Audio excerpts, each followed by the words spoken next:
Hey everyone, welcome back to the Dungeon Dive. Daniel here. Alright, so I am here today with Fallout the board game from Fantasy Flight Games. Now, I understand that this game has, well, it doesn't have a lot of fans. A lot of people dislike it. It definitely has some issues, which I'm going to talk about. Has some flaws, but I can't help but like the game. I'm not going to go into too depth into how the game is played. There are plenty of videos detailing that online already. But I just wanted to talk a little bit about it and kind of discuss a little bit about how it is possible to have a lot of fun with a flawed game. And I think that Fallout does enough things well that I'm able to overlook its issues, especially as a solo game. I have played this a number of times solo, and I have played it with two players. And two, I think, is the maximum I would play this game with. I've had a lot of fun with my buddy Kenny playing this, but mostly I have played it as a solo game. And in that context, I have greatly enjoyed my time with the game. And a lot of that has to do with how the story unfolds. But unfortunately, that also kind of butts its head up against what is the kind of the tragic flaw of the game. And it's something that it shares with another game that I have the same problem with, but that other game is highly beloved, and that is Ryan Laukatz's Near and Far from Red Raven Games. Both of these games, they are advertised as being narrative-driven story games. And yet, they both suffer from a problem in which to win the game, you are better off ignoring the story, but for different reasons. In Near and Far, you're better off ignoring the quests and stories and just playing the kind of Euro worker placement action selection game to get your tents out quickly to win the game, to end the game with a high number of points. And that's you're way better off in that game if you're playing to win, to ignore the most interesting part of the game. In Fallout, the winning condition is somewhat completely out of the out of the hands of the player, and that is a problem. The win or lose condition in this game can come out of nowhere and without you really doing anything to progress it. And I admit that is a huge problem for a competitive game, or really for any game, where you could just be playing and all of a sudden, oh, I won, or oh, I lost.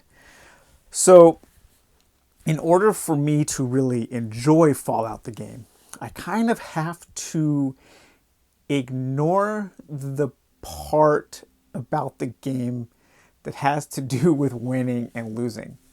So I completely and totally understand people who have issues with this game.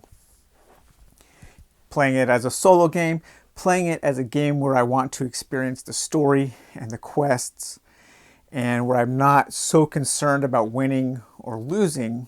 In that context, in that light, I think this game has some really cool mechanisms, and I appreciate it for what it has brought to the table for these kinds of adventure games.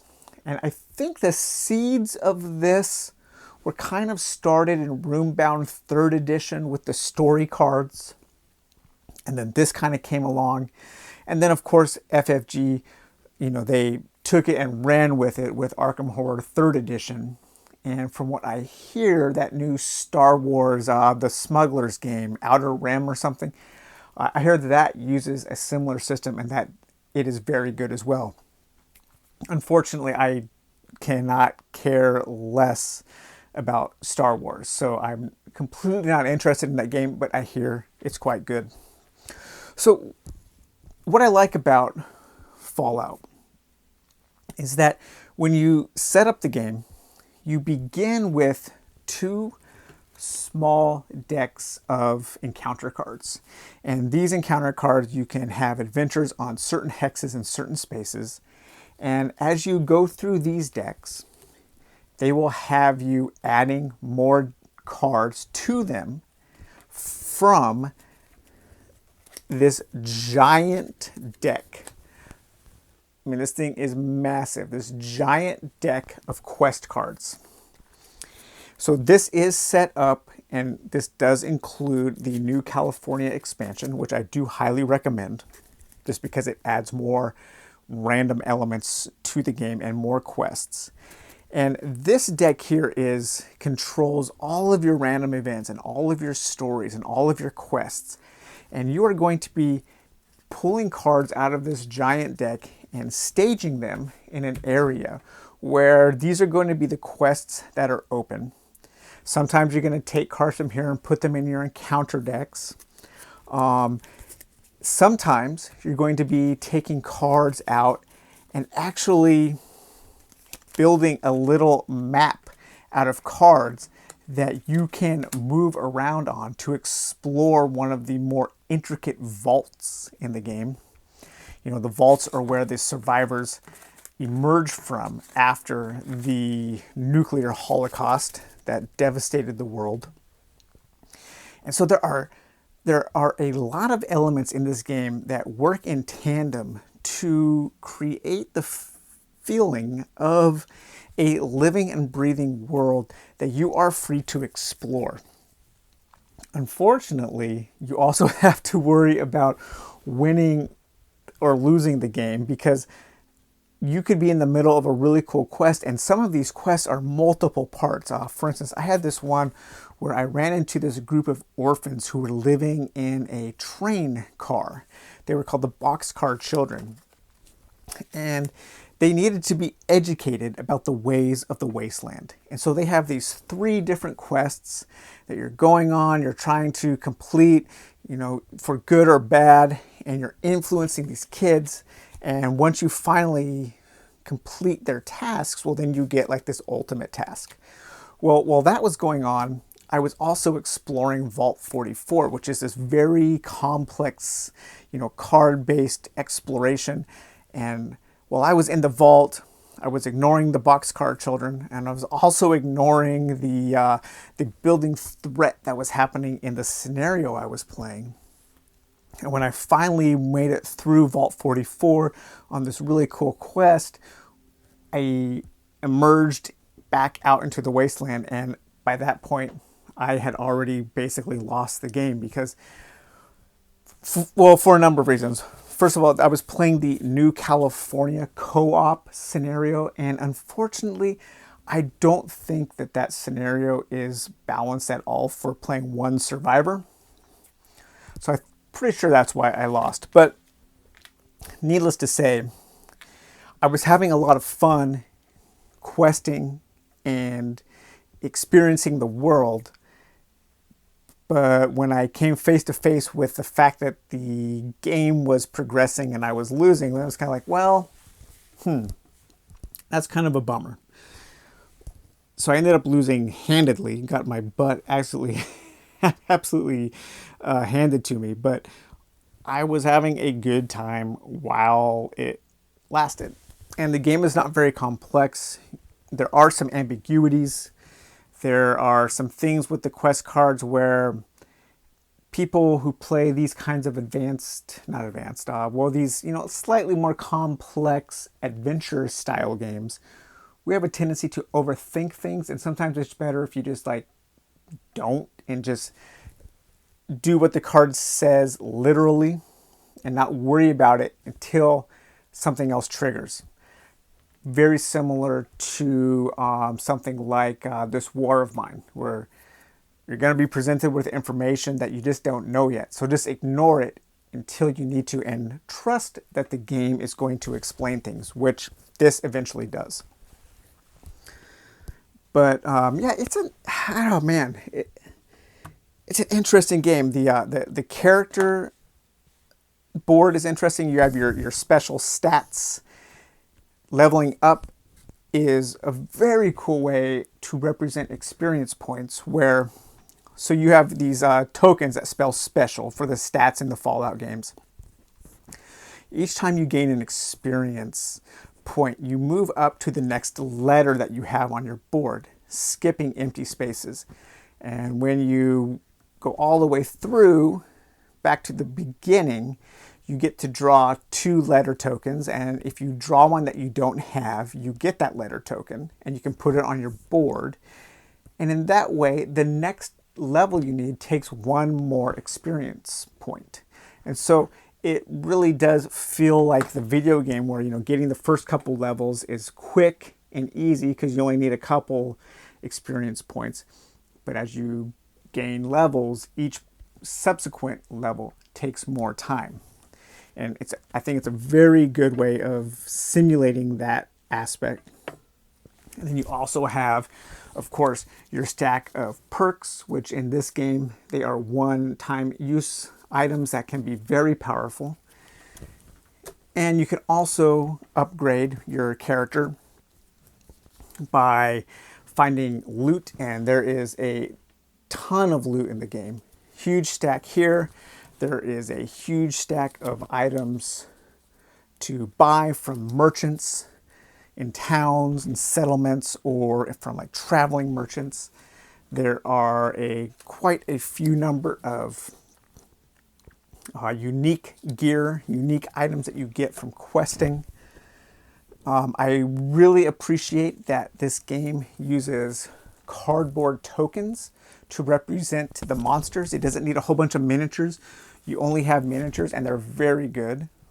But you only have miniatures for the survivors. Everything else is represented by cardboard tokens, and that is perfect. I love that. It kept the cost somewhat down and allowed them to put in what is the most important part of the game, all of these giant quest cards. And I can't even, I wish I had something for scale so you can see just how, I haven't even seen, I've played this game maybe 5 times, and I haven't seen even half, I don't think, of the quest cards. So I definitely want to play more because I do want to see all of the quests and all of the neat little stories and narrative ideas that this game brings with it. I am going to look into a couple of the variants that people have made to see if there is maybe a slightly better way to play the game with a win-lose condition. But yeah, I like this game. It has character. It's trying something different with the way that with the way that the quest and encounter cards, with the way that the decks evolve over the game. It's almost like a single session legacy game in a way. And the fact that you can reset it every time and in the next game have a very different experience is pretty cool for this style of game. When I get ready to do my next, what I talk about when I talk about dungeon diving video, I think I'm going to talk about exploration in games and how important that is to me for a game to offer the feeling, the illusion of exploring a world. And for my money, Fallout does that as good as any game, and possibly quite a bit better than a lot of games. I think in that aspect, it really nails the theme. It nails the it nails the intellectual property, the IP of Fallout, at least of the newer, the Fallout 3 and on the Bethesda games. But oh man, this game, this game, it is kind of frustrating because if they would have, I don't know, if they, maybe this game shouldn't have had a winning or losing condition. Maybe this just should have been kind of an open sandbox where you went out and completed quests, and maybe they should have made it to where, since the focus is on questing and on solving people's problems and discovering, maybe there should have been, the victory should have been, okay, you play up until you have 5 quest points or something, and depending on how long and how involved or complex the quest is, you get a certain number of points. That way it would direct the players to do the thing that this game excels at. Another complaint maybe is that I wish that the quest cards, it would be really nice if there was some art, but I realize that they just really tried to cram in a lot of text on the cards, and there are multiple choice, like choose your own adventure style things. There are skill checks, there are tests, there are choices to make. It would have been pretty neat. I think a way they could have done it is like, so like, you might have a block of like 5 cards that represents a quest chain. And maybe if like the first card of that quest chain was just like the title of the quest and a cool picture, just something to set the scene, to set the, to give you a picture of an NPC that you were talking to, or a certain location that you were trying to find, just something that you could keep out to visually remember, like, oh yeah, I need to find that old bearded, prospector who was over in the poison swamp, or I need to find this rundown old factory. So that would have been a really neat way, I think, that they could have even added more to the quests. And Arkham Horror has more art on the cards, and they have some cards that have like a lot of art on them in their the story cards that you add to the codex, it's called, in that game. But overall, I think this is a highly flawed, but under the right circumstances, can be a very fun game. I'm pretty sure this game, I know this game didn't sell very well, and it definitely does not have the legs that a lot of Fantasy Flight games have. So there's probably a pretty good chance that this will be on discount at some point, if it's not already. If you can get it for 30 or 40 bucks, and you can pick up the New California expansion for 20 bucks or so, I say go for it. Just understand that there are some flaws, and understand what the game excels at. And if those are things that interest you, if exploring and having random quests and encounters, and having evolving quests that aren't just 1 or 2 cards, but some of them are like multiple cards that you're going to be having to be exploring the wasteland, looking for certain things, people, and items. If that kind of stuff interests you, and all you've heard is the bad things about the game, so you stayed away from it, maybe check it out. It's not terrible, and it can be a lot of fun. So that's it. Just wanted to do a